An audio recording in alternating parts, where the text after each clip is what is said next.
Alright, so we're still chasing down some stuff on the Jeep.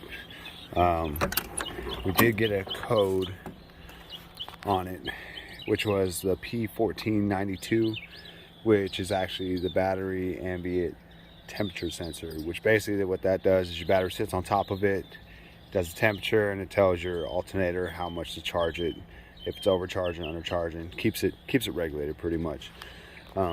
So we did get a 1492. This is 97, as I've said in other videos. And like I said, where the sensor is, it's underneath your battery tray. And with this Jeep, which might not be the case for your Jeep, but this Jeep, I'm finding a lot of stuff from the previous owner. It's kind of just half-assed and half done. So if you go underneath your battery, and your battery tray, right here is actually going to be your sensor. This one was kind of just sitting in here. It wasn't even clipped down all the way. And then when I pulled it out, I noticed it had a broken wire, right? So I was like, cool, I'll just rewire it. And I pulled it out all the way, and there's no clip or anything. It's not plugged into anything. It's just sitting here. So that's why we have a code. So the replacement part, kind of expensive in my opinion. Even from AutoZone, this is a $45 part. And to replace it, very simple. You just route the cable through the bottom, and then this actually clips in place with these two, and has a little metal ring that sits flush once it's clipped in.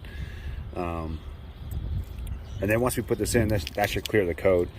But the way it is right now, there's basically an open circuit because there's nothing plugged in. So an open circuit can cause a lot of different things. Could mess with things that are unrelated to this sensor. So I'm guessing that some of the issues that I'm having with this are related to mainly the open circuit.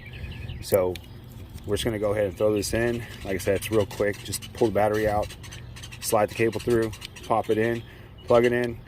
Then we'll go ahead and we'll touch the terminals to reset it. And then we'll plug it all together, and check engine light should be off. Alright, so we have the new sensor in place. I guess around the battery tray, something's messed up to where it's not holding it down, but the battery will hold it down. Then we routed the loom underneath with the clip, and the actual plug is right around the headlight area towards the front of the grill.